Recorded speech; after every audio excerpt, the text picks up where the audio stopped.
Yo, what's up guys, LolSano here, back at it again with another Deepwoken Updates and meta-analysis, and we've got some very important updates here, something that I'm pretty sure a lot of you will be happy to hear.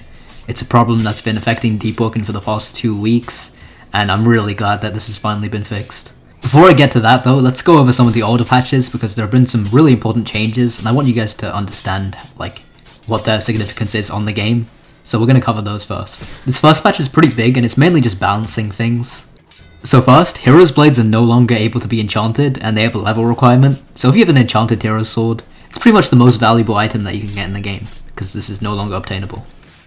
Next, there were some changes to Curved Blade. It got a buff, it now has 25% armor penetration, and Legion Cutter, the guard break move, it now has a larger wind-up and less stun time, but more damage in return. So it's not based on infinite comboing people as much. Curved Blade definitely did deserve a buff because as a legendary weapon it doesn't feel really that strong, and Crit Blade is just way better, and so I'm glad it got this buff. So next we have some really important nerfs to Pressure Blast, Ice Grab and Ice Skate. Pressure Blast has less posture damage and the damage is decreased, Ice Grab has less damage scaling, and Ice Skate has now a 200% increased cooldown. And this is definitely a deserved nerf because if you've watched my older update video, you know that I don't like the idea of having a mobility move like that, and I'm really in favor of that move just being removed entirely. The next patch was a lot more balancing, and they also talked about upcoming updates, which was really interesting because we kind of have an idea of what the new content will be. So the important buffs and nerfs here were to Hero's Blade and Shadow Roar. Luck also got a change.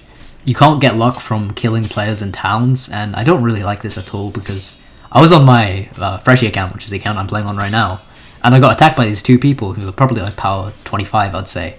I gripped them both, and the guards started attacking me. I didn't get any luck. So I'm literally getting punished for defending myself. Hero's Blade got a Swing Speed buff, and I don't agree with this at all. Hero's Blade is the best weapon in the game, and that's pretty indisputable. The only downside that it has is that you can't get enchantments on it. So if you have a cursed or enchanted other weapon like Shattered Katana, then it's going to be better. But apart from that, Hero's Blade is OP right now. Shadow Roar got a double nerf, so if you parry the first tick of Shadow Roar, the whole move gets parried, and the range of the move also got nerfed. So in terms of the updates, they said they were adding more oaths, like 3 to 4 of them. And this is a good change because you only see 2 oaths being used right now, and no one's really sure if there are even any other ones. And oaths are going to get their own abilities, sort of like Edict Progression and Rogue Lineage. And there's going to be PvP arenas now. That's how you're going to be earning your luck, so you can do it in sort of a non-toxic environment and gain luck just by being good at the game by doing these PvP events. These events are going to be 1v1s and also group, so it's sort of like ABA ranked in a sense. In the next update, they added even more content and even more balance changes. A lot of the stuff on this list is pretty cool. So first, they added a ton of new elemental talents. I think it's like a dozen new elemental talents. And these are pretty cool. I've seen some of them. There's one called like Dancing Steps, which allows you to move while using your fire move. Sort of like Diluc from Genshin Impact. I'm liking the amount of variety that they're adding to their talent pool, and this is a good change. They made it so that when you're ragdolled, you can actually press M2 and you'll cancel the ragdoll. This adds even more skill expression, and I'm glad that they added this. And rapid hit moves can now be parried on the first hit, and you'll parry the entire duration of the entire move. And this is a huge change. Moves like Consecutive Punches and Shadow Roar are just going to be gutted by this. So there were huge balance changes to enchants. For example, Hero's Enchant got absolutely gutted. It went from 3 times damage to 1.25 times damage max. This is a huge nerf, and what can I say? I think it's warranted. Like, how are you going to give a weapon 3 times the damage of another weapon? Now, Hero's Sword is still really good because what it has is hyper armor on its M1s, so that alone can make you win any fight. And it still has 25% extra damage, so it will still be a good enchant.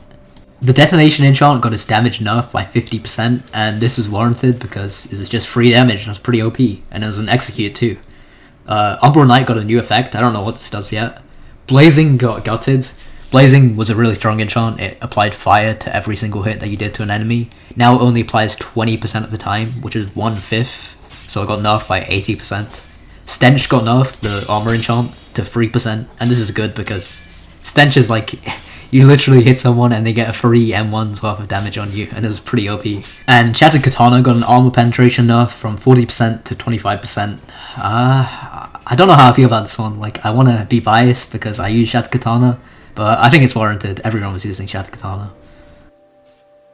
The next patch was really small, and I'll just go over this pretty quickly. So Hitstun lowers walk speed more, so if you hit someone then they'll be slower. Pressure Blast was nerfed again, good. Grand Javelin is no longer a block break. This is also good because it's a pretty OP mantra. Flame Eruption was buffed, good on that. That's probably the worst mantra in the game. Crippling Darkness was nerfed, that's the Prophet's Cloak. That talent gives you increased penetration. I think if you have Shadow, I'm not entirely sure how that works, but free penetration sounds pretty OP. Also a pretty small patch here again, so the curve on XP is lower, so at late game you should be able to level up a lot faster. I noticed this, I got like 3 levels immediately when I logged on. You swim slower at low health, so this should help people to catch track stars. Fireblade no longer multi-hits, so you shouldn't be taking 50% of your HP from one mantra, which is good. So a few balance changes here. Fireblade was buffed because it doesn't multi-hit anymore, so this is fine. You no longer lose all your luck when you're killed, you only lose 50%, which is a good change because it can feel pretty unfair. RifleSpear was nerfed. RifleSpear is pretty OP, but I wouldn't say it's like something that was a huge problem. I feel like they say it's worse than Shattered Katana objectively before the patch, but I don't really agree with that. I preferred Shattered Katana because it was slower and that factored in the fight. Dancing Steps, which was the fire talent I was talking about earlier, got fixed. It used to be able to allow you to literally float in midair. You could use it without using your Reaper cost. It was pretty OP, and I'm glad that got changed. Now this is the patch that we've been waiting for. So a few new content updates. Fresher Scales now requires Blood Iron Spirit. I'm glad about that because Fresher Scales was just a better version of Blood Iron Spirit. Fresher Scales allows you to heal all of your armor back when you're at a campfire. Blood Iron Spirit was it allows you to get your armor back from grips, and it's basically just an upgraded version of that. Ice Blade and Wind Blade slide attacks are now activated the same way that aerial attacks are activated, and this is good because they were really awkward to use before. Heavenly Wind got it buffed and good because it was a really bad ability. Ice Blade and Wind Blade got damage buffs, and this is good because they were both pretty mid. Ice got some buffs and nerfs, but nothing too significant. Now this right here is what I was pretty much getting at when I said there was an important change, and it's optimization. This should be a very huge thing when it comes to optimization. So you know how ships, when they would like collide with each other, they would glitch out and they would spasm? That should no longer happen anymore. And the particle bug is finally fixed. You know when you sometimes parry and you don't see anything, or you swing and there are no particles? This is gone. This is finally fixed. Roblox has finally fixed the bug, which was meant to cause like half of the lag that's in Deepwoken. And hopefully this should make the game a lot less laggier. And this was the problem that made a lot of people quit the game. And so I'm glad to see that this has finally been fixed by Roblox, and hopefully the game can start to get better servers now. Overall, this is awesome, really good news for Deepwoken. I'm liking the patches, I'm liking what they're doing with the game, and I'm glad that Roblox has finally fixed the particle bug, and I hope to see less laggy servers from now on. Thank you guys for watching, and I will see you in the next one. Peace out.